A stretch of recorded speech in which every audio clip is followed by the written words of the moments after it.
बच्चों, align career institute में आपका वेलकम है। अब से हम नए सेशन से आज से हम पहला जूलॉजी का लेक्चर रिकॉर्ड कर रहे हैं और अब ये सीरीज हम सबसे पहले एनिमल किंगडम की स्टार्ट करेंगे। तो सबसे पहले आप हेडिंग डालिए एनिमल किंगडम। ये आज सबसे पहला लेक्चर हम एनिमल किंगडम का रिकॉर्ड कर रहे हैं। तो एनिमल किंगडम सबसे पहला चैप्टर है जो हम जूलॉजी में पढ़ाते हैं।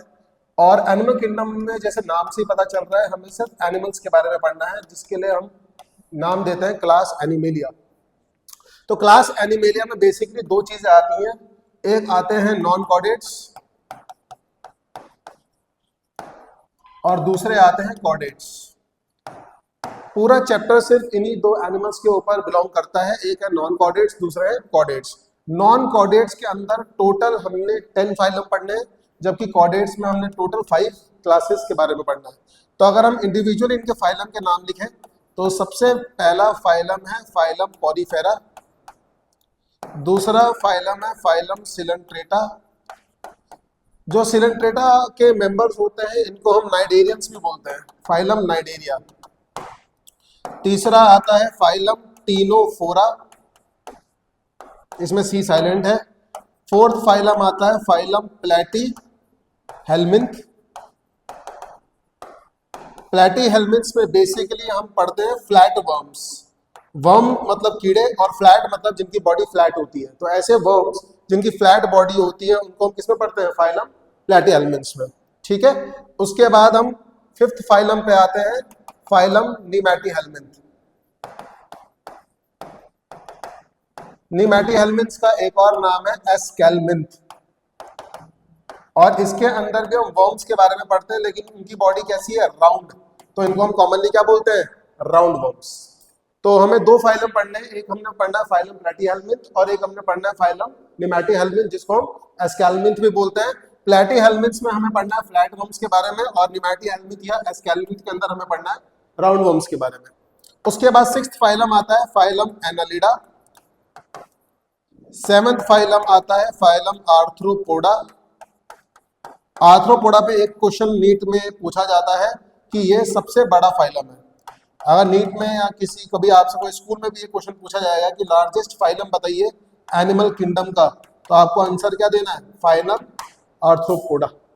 एट्थ आता है फाइलम मोलस्का। नाइन्थ आता है फाइलम हेमिकॉर्डेटा। मोलस्का हेमिकॉर्डेटा नहीं, पहले इकाइनोडर्मेटा आएगा और लास्ट हमारा आएगा हेमिकॉर्डेटा। तो ये 10 फाइलम हमें एक एक करके सबसे पहले पढ़ने हैं कि फाइलम पॉलीफेरा में हमें क्या क्या पढ़ना है, फाइलम सिलेंट्रेटा में हमें क्या क्या पढ़ना है, फाइलम टीनोफोरा में हमें क्या पढ़ना है, फाइलम प्लेटी हेलमिंथ्स में हम फ्लैट वर्म्स के बारे में पढ़ेंगे, फाइलम नीमैटी हेलमिंथ जिसका एक और नाम है एस्केलमिंथ उसमें हम राउंड वर्म्स के बारे में पढ़ेंगे, फाइलम एनालिडा। उसके बाद आता है फाइलम आर्थ्रोपोडा। आर्थ्रोपोडा को आपको याद रखना है because it is the largest phylum. ठीक है। उसके बाद आता है फाइलम मोलस्का, फिर आता है फाइलम इकाइनोडर्मेटा और लास्ट में आता है फाइलम हेमिकॉर्डेट। हेमी का मतलब होता है हाफ, कॉर्डेटा का मतलब ये ऐसे ऑर्गेनिजम्स हैं जिनके आधे फीचर्स कॉर्डेट्स से मिलते थे और आधे नॉन कॉर्डेट्स। वो हम जब इंडिविजुअली एक एक फाइलम को पढ़ेंगे तब हम उनके बारे में और जानेंगे। तो एनिमल किंगडम थोड़ा बड़ा टॉपिक होता है क्योंकि उसमें हमें इतने सारे एनिमल्स के बारे में पढ़ना है। और ये तो अभी हमने सिर्फ नॉन कॉर्डेट्स की बात करी है। कॉर्डेट्स में हमें 5 क्लासेस पढ़नी है। पहली क्लास है पाइसेस। कॉर्डेट्स पढ़ना थोड़ा इजी होता है क्योंकि सबने कॉर्डेट्स को देखा है, लेकिन किसी ने पॉलीफेरा, टीनोफोरा और मोलस्का, ये ऑक्टोपस वगैरह नहीं देखे, तो इसलिए बच्चों को इनको पढ़ पाना बड़ा मुश्किल है, इनके फीचर्स याद करना पड़। लेकिन पाइसेस में फिशेस आती है, फिशेस सबने देखी है तो आप इजीली समझ सकते हो। दूसरा क्लास है एम्फीबियंस का, जिसमें फ्रॉग आता है, मेंढक सबने देखा है तो वो भी आप आराम से पढ़ सकते हो। तीसरा आती है क्लास रेप्टाइल्स, यानी कि लिजर्ड्स एंड स्नेक्स, सांप और छिपकली वगैरह भी सबने देखी है तो वो भी आप पढ़ सकते हो। फोर्थ में आता है एव्स। एव्स मतलब चिड़िया है, चिड़िया सबने देखी है, बर्ड्स, तो इसके बारे में आप पढ़ सकते हो। और लास्ट जिसमें हम भी आते हैं, सबसे इंपॉर्टेंट क्लास मैमेलिया। जितने भी ऐसे एनिमल्स जिनके पास ब्रेस्ट या मेमोरी ग्लैंड्स हैं जिससे वो अपने बच्चे को दूध पिला सके, उसको नरिशमेंट प्रोवाइड कर सके, वो सब किसके अंदर आते हैं? मैमेलिया। तो गाय हो गई, बफेलो, मंकी, कंगारू, हम सब क्या है? मैमल्स। ह्यूमन भी क्या है? मैमल्स। तो ये 5 क्लासेस और ये 10 फाइलम, टोटल 15 टॉपिक है एनिमल किंगडम में पढ़ने के लिए। और आज हम सबसे पहले फाइलम पॉलीफेरा स्टार्ट नहीं करेंगे। इनके अंदर क्या क्या पढ़ना होता है उसका हम पहले जनरल लेक्चर रिकॉर्ड करेंगे, ताकि जब आप इंडिविजुअल फाइलम पढ़े तो आपको पढ़ने में आसानी रहे, तो हम वो चीजें बार बार रिपीट नहीं करेंगे, उनको हम लिख के एक बार ही खत्म कर देंगे। ठीक है, तो ये 10 फाइलम हमारे नॉन कोऑर्डिनेट्स में है, 5 फाइल क्लासेस हमारी कोऑर्डिनेटर में, टोटल हो गए 15 टॉपिक्स। अब हम सबसे पहला लेक्चर जो है वो स्टार्ट कर रहे हैं, जिसमें हम पढ़ेंगे सबसे पहले जनरल इंट्रोडक्शन क्या है एनिमल किंगडम का। तो आप सबसे पहले हेडिंग डालते हैं कि जनरली हमें एनिमल किंगडम में सबसे पहले क्या पढ़ना है।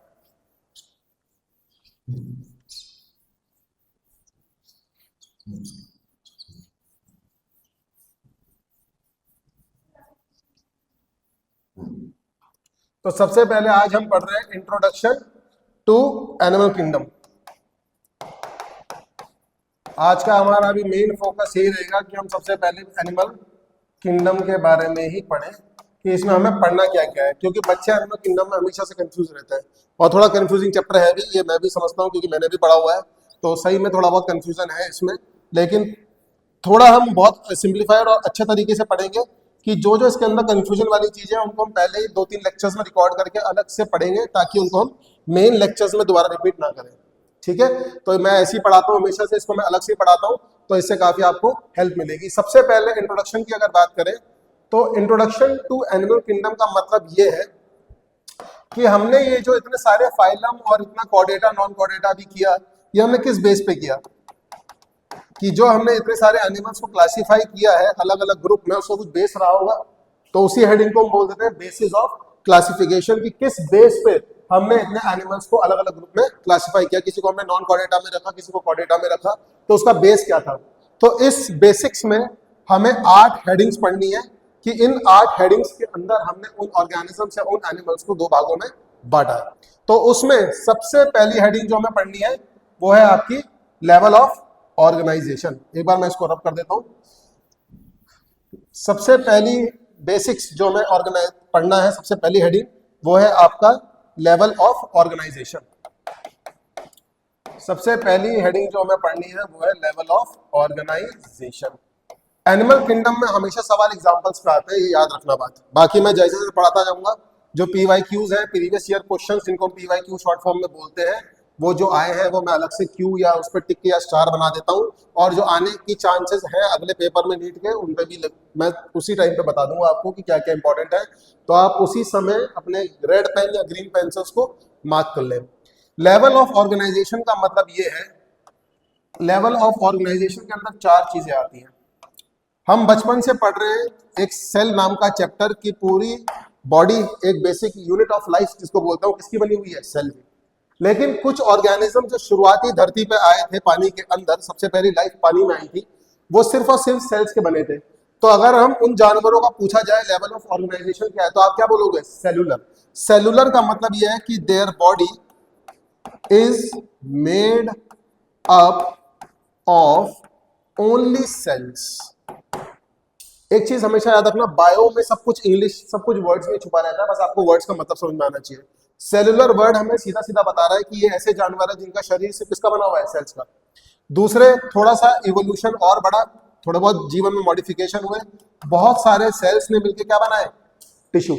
तो सेलुलर वाले जानवर थे जिनकी बॉडी में सिर्फ सेल्स थे, लेकिन उसके बाद जो नए जानवर आए उनके अंदर सेल्स भी थे, लेकिन उन सेल्स ने मिलकर क्या बनाना शुरू किया, टिश्यू। तो उनकी बॉडी सेल और टिश्यू दोनों की बनी हुई थी। थोड़ा और मॉडिफिकेशन हुआ, बहुत सारे टिश्यूज ने मिलकर क्या बनाना शुरू किया, ऑर्गन्स। तो ऐसे वाले ऑर्गेनिजम्स जो थे या एनिमल्स थे, उनके अंदर सेल थे, सेल ने टिश्यू बनाया और टिश्यू ने क्या बनाया, ऑर्गन। और चौथे में बहुत सारे ऑर्गन्स ने एक सिस्टम बना लिया अपनी बॉडी में, जिसको हम बोलते हैं ऑर्गन सिस्टम। जैसा अगर आप ह्यूमन बॉडी को देखो, हमारी बॉडी में भी 7-8 सिस्टम है, सर्कुलेटरी सिस्टम है, नर्वस सिस्टम है, एंडोक्राइन है, और रिप्रोडक्टिव है, सर्कुलेटरी है, रेस्पिरेटरी है, एक्सक्रीटरी है। तो ये सारे जो ऑर्गन सिस्टम्स होते हैं ये सबसे लास्ट में आए हैं। ठीक है, तो इसलिए जो हमने ऑर्डर लिखा है पॉलीफेरा वगैरह से अगर शुरू करें, तो सेलुलर लेवल ऑफ ऑर्गेनाइजेशन आपको सबसे पहला जानवर जो फाइलम पॉलीफेरा था उसमें देखने को मिलेगा। तो क्वेश्चन सीधा सीधा आता है कि Porifera has dash level of organisation. ये 4 ऑप्शन होंगे, आपको क्या मार्क करना है, सेलुलर। दूसरे, इसके बाद के जो 2 जानवर थे पॉलीफेरा के बाद, सिलेंट्रेटा और टीनोफोरा, उनमें कैसा लेवल ऑफ ऑर्गेनाइजेशन था? टिश्यू। और आगे गए, जो चौथा फाइलम था प्लेटीहेल्मिंथ, उसमें कैसा था? ऑर्गन। और हमेशा याद रखना एनिमल किंगडम में जिस जिस टॉपिक में सिर्फ एक एग्जांपल है उस पर चांसेस क्वेश्चन आने के ज्यादा है। इस पे भी क्वेश्चन ज्यादा आएगा क्योंकि इसका इकलौता एग्जांपल है पॉलीफेरा, और इस पे भी क्वेश्चन ज्यादा आएगा क्योंकि इसका भी इकलौता एग्जांपल है प्लेटीहेल्मिंथ। तो सबसे पहले अभी हमने 3 के बारे में पढ़ा कि सेलुलर लेवल ऑफ ऑर्गेनाइजेशन का मतलब यह है कि ऐसे ऑर्गेनिज्म जिनकी बॉडी सिर्फ किसकी बनी है? सेल्स की। और वो कौन सा एग्जांपल क्या है उसका? पॉलीफेरा। उसके बाद हमने पढ़ा कि कुछ मॉडिफिकेशन होकर सेल्स ने क्या बनाना शुरू कर दिया? टिश्यू। वो किन जानवरों में मिला? सिलेंट्रेटा और टीनोफोरा। उसके बाद टिश्यूज ने मिलकर क्या बनाना शुरू किया? ऑर्गन्स। वो किसमें मिला? प्लेटीहेल्मिन्थ्स। और प्लेटीहेल्मिन्थ के बाद जितने बच गए, बच गए का मतलब एस्केल्मिन्थ से लेके 2 वर्ड लिख दिया है मैंने, तो 2 वर्ड का मतलब अंडरस्टूड है कि एस्केल्मिन्थ के बाद जितने भी थे, एस्केल्मिन्थ, Annelida, arthropoda, Mollusca, echinoderm, hemichordate, वो सर्फ इंक्लूड करके उन सब में कैसा सिस्टम पाया जाता है? Organ system. ठीक है, तो एक बार क्वेश्चन पूछा गया था कि मोलस्का में कैसा लेवल ऑफ ऑर्गेनाइजेशन होता है, तो मोलस्का यहाँ पे कहीं नहीं दिख रहा, तो बच्चे ने कहा कि सर मोलस्का तो आपने दिखाया नहीं, तो तब उसे मैंने ये दिखाया कि ये 2 लिखा हुआ है यहाँ। तो 2 का मतलब ये कि मोलस्का इसमें अपने आप इंक्लूड हो गया, तो मोलस्का में भी कैसा सिस्टम होगा? Organ system. तो ये सबसे पहला बेस था हमारा क्लासिफिकेशन का, जिसमें हमने पढ़ा लेवल ऑफ ऑर्गेनाइजेशन की किस किस लेवल पे हमने एनिमल्स को कैसे कैसे क्लासिफाई किया। अब हम दूसरी हेडिंग पे जाते हैं। दूसरी हेडिंग पे आते हैं। दूसरी हेडिंग है लेवल के बाद डाइजेस्टिव सिस्टम। डाइजेस्टिव सिस्टम के बेस पे हमने एनिमल्स को कैसे बांटा है। तो डाइजेस्टिव सिस्टम एनिमल्स में 2 टाइप का होता है, या तो ये अधूरा होगा, अधूरे को इंग्लिश में क्या बोलते हैं? इनकम्प्लीट, या ये पूरा होगा जिसको बोलते हैं कंप्लीट। अब डाइजेस्टिव सिस्टम समझने से पहले आपको ये समझना पड़ेगा कि डाइजेस्टिव सिस्टम में आता क्या है। अब नॉर्मल अगर आप किसी आदमी से जिसने कभी बायो नहीं पढ़ी उससे पूछोगे तो वो बोलेगा कि साहब डाइजेस्टिव सिस्टम में आती है आपका पेट, और थोड़ा बहुत अगर थोड़ा और होशियार होगा तो बता देगा आते भी इसी में आते हैं, इनको हम इंटेस्टाइन बोलते हैं। लेकिन आप में और उसमें फर्क ये है कि आपको उसको बोलना है कि भाई साहब पूरा माउथ से लेके एनस, जहां से खाना गया और जहां से अगले दिन सुबह बाहर आया, वो सब क्या है? Digestive system. तो माउथ से लेके एनस तक पूरा आपका डाइजेस्टिव सिस्टम है। उसमें बहुत सारी चीजें आती हैं, सिर्फ स्टमक इंटेस्टाइन नहीं आता। तो जिन ऑर्गेनिजम्स में एक ही ओपनिंग थी, उसी से खाना अंदर जा रहा था, उसी से खाना बाहर आ रहा था। सोचो अगर ये हमारे अंदर होता तो कितना वियर्ड होता कि जिस मुंह से आप खाना खा रहे हो उसी से आप फीकल मैटर बाहर निकाल रहे हो। तो शुरुआत के जानवर जिन्होंने एक ही ओपनिंग से माउथ से खाना अंदर दिया और एनस से बाहर निकाला, तो उनको हमने क्या कहते हैं?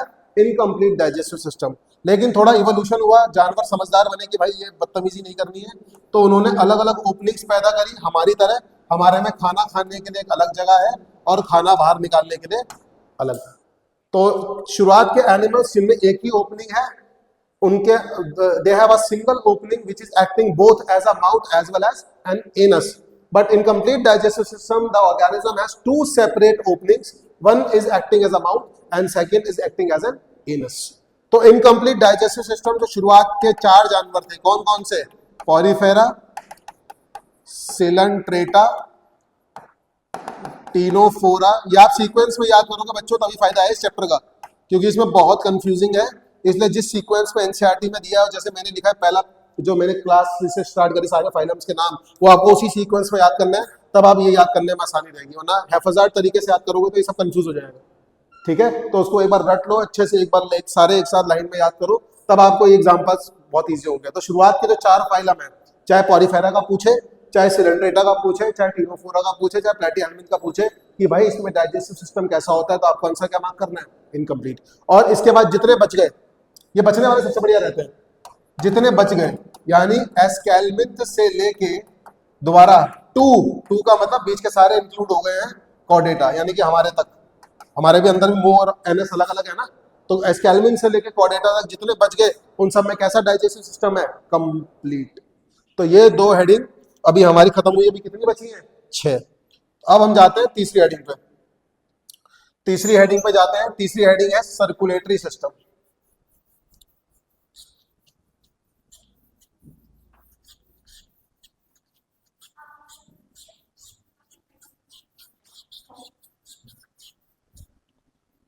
थर्ड हेडिंग है बच्चों सर्कुलेटरी सिस्टम।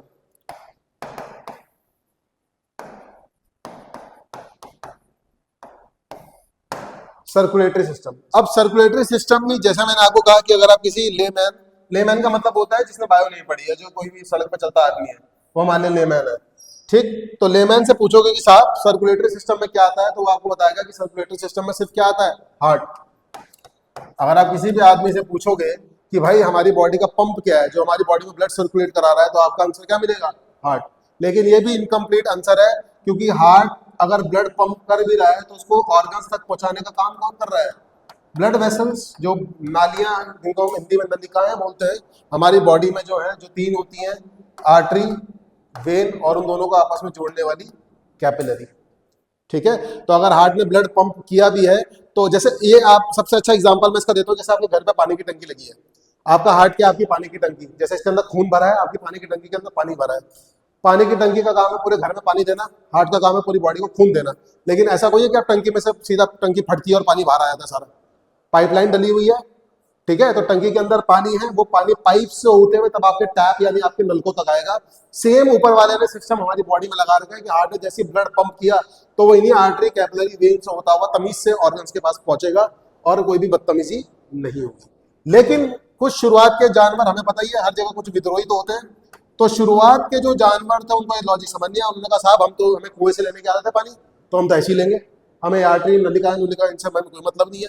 तो इस बेस पे सर्कुलेटरी सिस्टम को हमने दो भागों में बांटा है, एक है जो रास्ता खुला हुआ है यानी कि ओपन, और एक है बंद। अब बच्चे इन दोनों बड़ा कंफ्यूज होते हैं कि डाइजेस्टिव क्या था और सर्कुलेटरी क्या था। डाइजेस्टिव था कंप्लीट और इनकम्प्लीट, सर्कुलेटरी है ओपन एंड क्लोज्ड। ओपन का मतलब क्या है कि इन जानवरों में जो ब्लड वेसल्स होती थी वो एब्सेंट है। अब आप सोचो कि आपके घर के पाइप अगर कोई काट दे सारे और उड़ा दे, तो ब्लड वेसल्स एब्सेंट का मतलब ये है कि जैसे हार्ट ने ब्लड पंप किया, जो आसपास के सारे ऑर्गन से वो डायरेक्टली उस ब्लड में नहा दिए।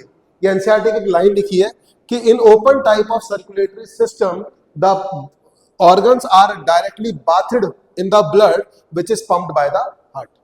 क्योंकि उनके पास आर्टरीज, कैपिलरीज, वेन्स तो है नहीं जो उनको तमीज से पानी खून ले जाए। तो जैसे ही हार्ट ने ब्लड पंप किया, आसपास के सारे ऑर्गन्स डायरेक्टली उसमें नहा लेते हैं, और ऐसे टाइप के सर्कुलेटरी सिस्टम को क्या बोलते हैं, ओपन।